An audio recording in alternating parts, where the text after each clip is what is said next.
Parlons des femmes dans le ministère de Dieu, qui m'inspirent, qui me font du bien, dont les enseignements augmentent ma connaissance, ma compréhension de qui est Dieu. Parlons de ces femmes-là.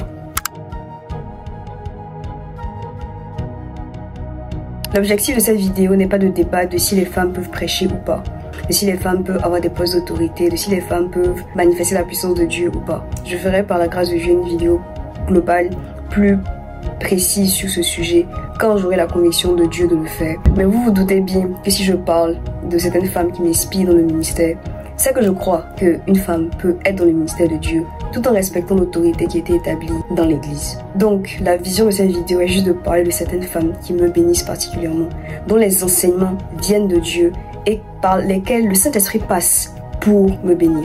Je fais cette vidéo parce que quand j'avais 15 ans, je ne voyais pas de personnes, de femmes qui faisaient ce que je voulais faire, qui prêchaient sur des thèmes et avec autant de profondeur que ce dont j'avais besoin pour me bâtir et pour grandir avec Dieu. Et comme je ne voyais pas ces images-là, comme je ne voyais pas ces femmes-là, dans ma tête, je voulais être un homme. Je me disais que si être une femme devait m'empêcher d'accomplir ce que Dieu voulait que je fasse, m'empêcher de manifester ce que je devais manifester, alors j'allais devenir un homme dans mon esprit. Comme ça, j'allais juste ne pas désobéir à Dieu et quand même faire ce que Dieu voulait que je fasse.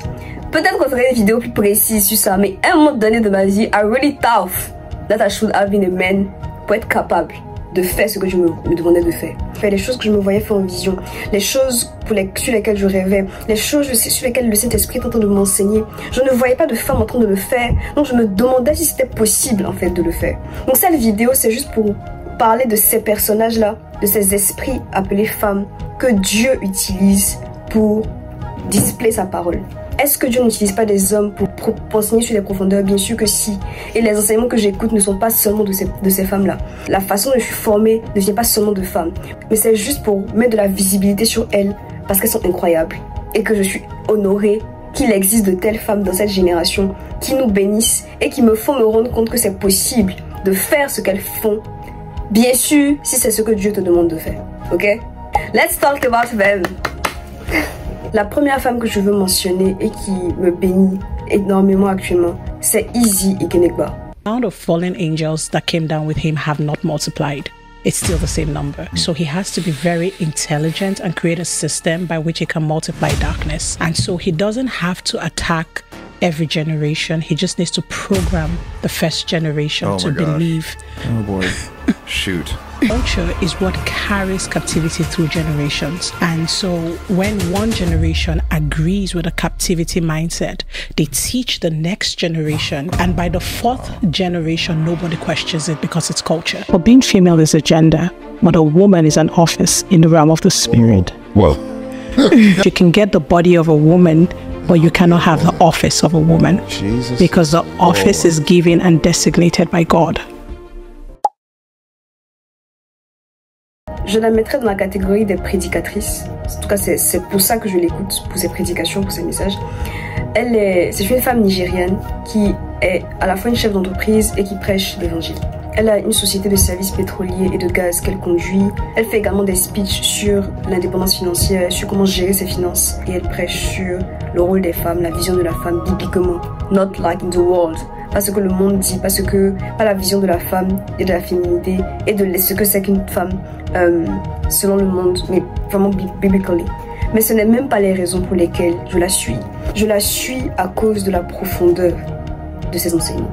J'aime le fait qu'elle ne se limite pas à parler de la femme, mais qu'elle parle des sujets bibliques et qu'elle les explique.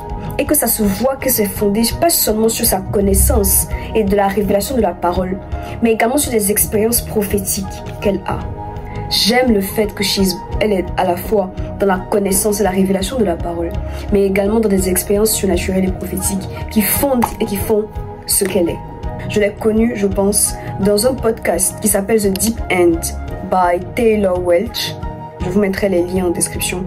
Qui est un excellent podcast également, qui parle des réalités spirituelles et bibliques d'une façon beaucoup plus profonde. Parce qu'en fait, ce que je reproche souvent au podcast, ou ce qui fait que ça ne m'intéresse pas souvent, c'est qu'on répète des choses qu'on sait déjà.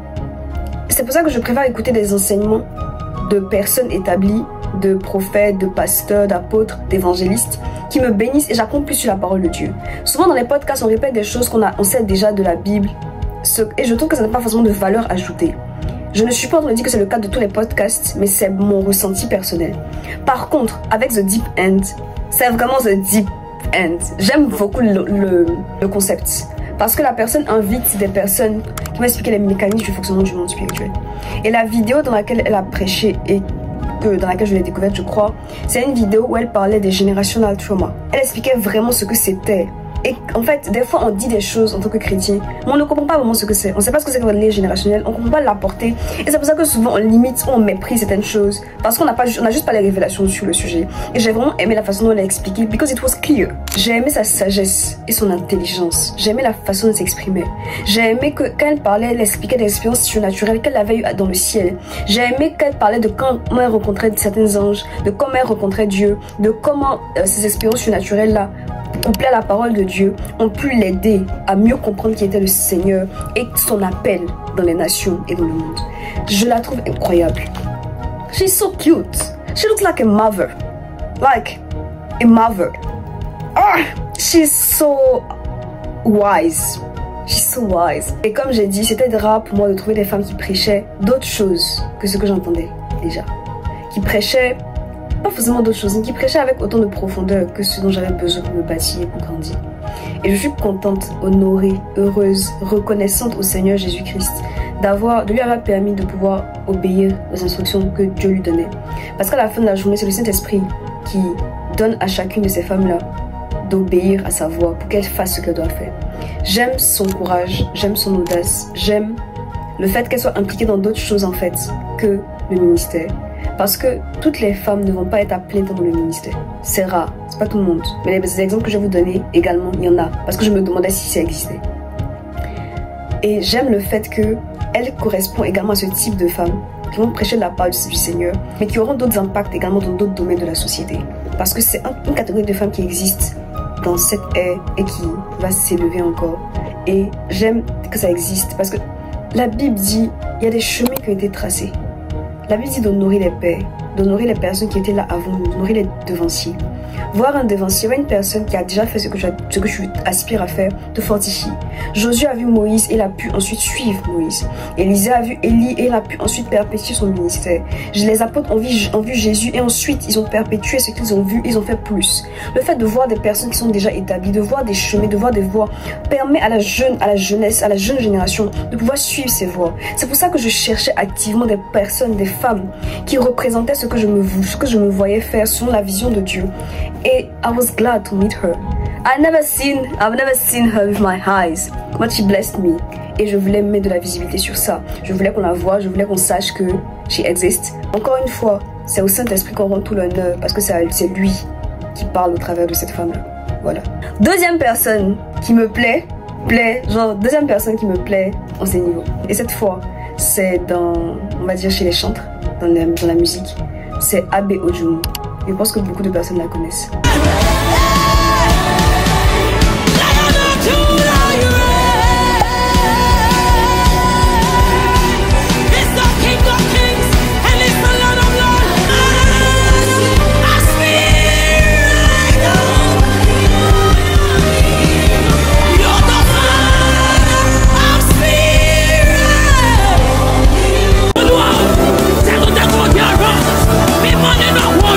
Elle est incroyable parce que sa musique correspond exactement au temps de la fille.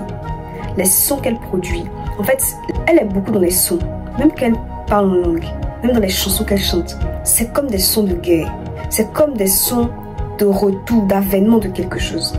C'est comme des sons de ce qui se passe dans le ciel. Et j'aime ce que j'entends. J'aime qu'elle soit connectée à Dieu de cette façon. J'aime qu'elle entende Dieu de cette façon. Et vous voyez que dans les trois exemples que j'entends de citer, il y a quelqu'un qui est plus axé sur la prédication et quelqu'un qui est plus axé sur... elle prêche aussi à Abe Ojumu, mais sur la musique, sur les sons, sur les hymnes et les cantiques. Et c'est pour ça que je les aime, c'est pour ça que je les cite dans cette vidéo. J'apprécie ce qu'elles représentent dans ces différents niveaux-là, vous comprenez? Et en fait, je me rends compte que toutes les femmes que j'ai citées pour l'instant, qui sont africaines, sont nigérianes. Et j'aimerais tellement un jour citer une femme ivoirienne. J'aimerais tellement un jour citer une femme ghanéenne. Je ne dis pas qu'il n'y en a pas, mais je vous cite celles qui me touchent particulièrement.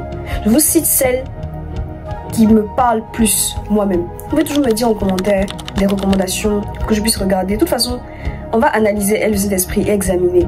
Je ne peux pas avoir cité ces personnes, mais vous n'êtes pas convaincu de les écouter. Vous n'êtes pas convaincu de leur ministère ou de leur œuvre. Soit que chacun examine pour voir ce qu'il doit faire et se retirer de ce qui doit être retiré, rester dans ce dans quoi il doit rester. Mais ce sont ces personnes-là qui me bénissent.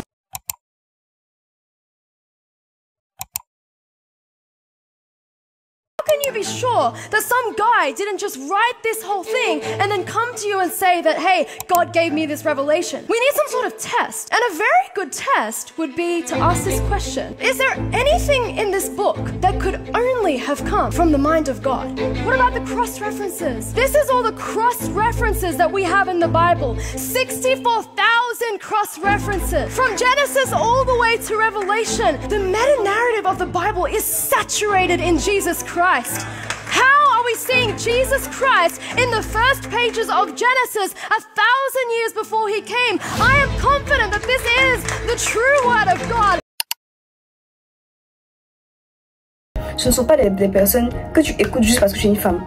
Non. Que tu sois un homme, que tu sois une femme, que tu sois un enfant, peu importe comment tu te considères, c'est des personnes que tu peux écouter parce qu'elles ne parlent pas juste des femmes, elles parlent de Dieu en général, elles parlent de la Bible en général. Et c'est ce que j'apprécie. Parce que souvent quand on cite des femmes qui sont dans le ministère, elles ne font que parler des femmes. Est-ce que c'est mauvais? Peut-être que c'est leur appel. Non, c'est pas mauvais. Ce qui m'a béni, c'est le fait qu'elles existent en tant que femmes, mais qu'elles parlent d'autres choses. Qu'elles m'enseignent sur la Bible, qu'elles m'enseignent sur mon Dieu, qu'elles m'enseignent sur mon Seigneur Jésus-Christ. Et qu'elles existent en étant des femmes. Qu'elles exercent leur office de femme au travers de ça. Voilà. J'espère que cette vidéo vous a plu. Si elle vous a plu, dites-moi en commentaire. Et parlez-moi, dites-moi en commentaire ce que vous en pensez. On se retrouve dimanche prochain dans une nouvelle vidéo. En attendant que je vous bénisse, que je vous garde et qu'il vous donne de pouvoir aller dans sa volonté parfaite. De ne pas vous conformer au siècle présent. De ne pas lire la parole de Dieu conformément à ce que vous entendez dans le monde. Même pas conformément à ce que moi je dis, mais conformément à ce que le Saint-Esprit vous dit à vous. Ok? Que Dieu vous garde. Bisous. Bye. Kiss.